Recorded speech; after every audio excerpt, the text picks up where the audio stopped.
मारे गए, अनफॉर्चुनेटली से पूरा देश इस बात पर एक मत है कि 8 लोग मारे गए, जी 4 नहीं 8 लोग मारे गए। जो भी उसमें अपराधी होगा किसी को बख्शा नहीं जाएगा, कड़ी से कड़ी सजा मिलेगी। लेकिन एक आदमी दलित मुख्यमंत्री के खिलाफ वहां जिहाद करने जा रहा है। दूसरी एक कांग्रेस पार्टी के बड़ी नेता प्रियंका जी झाड़ू का विज्ञापन देने गई है। आप आंसू पोंछने गए, आप उन किसानों को राहत देने गई थी कि झाड़ू का विज्ञापन देने गई है।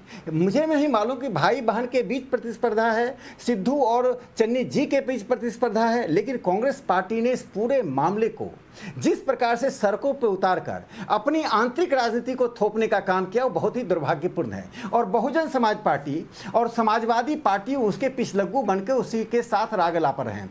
इन मामलों में हम सबको एक होकर न्यायालय अपना काम कर रही है। आज आप न्यायालय पर आरोप नहीं लगा सकते, पुलिस अपना काम कर रही है। जो अपराधियों का पकड़ा जाएगा, उनके पिता ने कहा है कि 11 बजे कल कोर्ट में दाखिल होंगे तो दाखिल होगा, और गलती होगी, सारे साक्ष्य सामने हैं। यदि उनकी गलती होगी तो उनको सजा मिलेगी, यदि उनके पिता उनको प्रोटेक्ट करेंगे तो उनको सजा मिलेगी।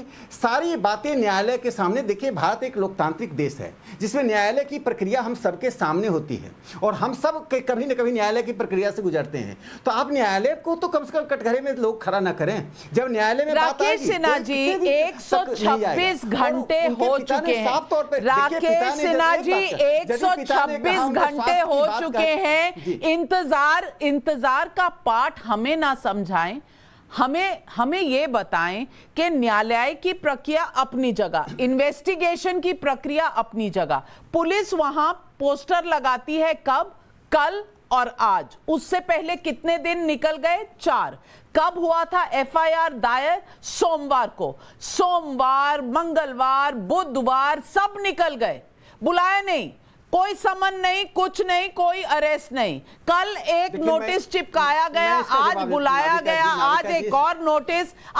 आप किसके आंखों में धूल झोंक रहे हैं? जनता सब देख रही है। और मैं हमेशा कहती हूं, ये जो पब्लिक है ना, ये सब जानती है। नाविका जी, आपकी आंखों में तो कोई, नाविका जी, भारत की जनता के आंखों में दुनिया की कोई ताकत धूल नहीं झोंक सकती, कोई राजनीतिक पार्टी, कोई राजनेता, कोई विचारधारा धूल नहीं झोंक सकती। भारत का जनतंत्र बहुत मजबूत है। नहीं मजबूत होता तो 77 में इंदिरा गांधी नहीं हारती, 89 में वीपी सिंह नहीं आती, 2014 में नरेंद्र मोदी जी की सरकार नहीं बनती। इसलिए एक बात तो साफ है कि भारत की जनता, चाहे वो शिक्षित हो या अशिक्षित हो, लिटरेट हो कि इलिटरेट हो, वह बहुत ही परिपक्व है, लोकतांत्रिक तरीके से निर्णय करता है।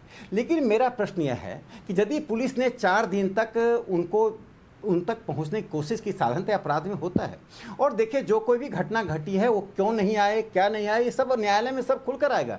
जब उनके पिता ने मंत्री के रूप में नहीं, एक पिता के रूप में कहा कि मेरा बेटा कल 11 बजे कोर्ट के सामने दाखिल होगा, तो होगा। उन्होंने कहा उनके स्वास्थ्य की बात है। हम देखते लालू जी का स्वास्थ्य खराब हुआ तो जेल से उनको राकेश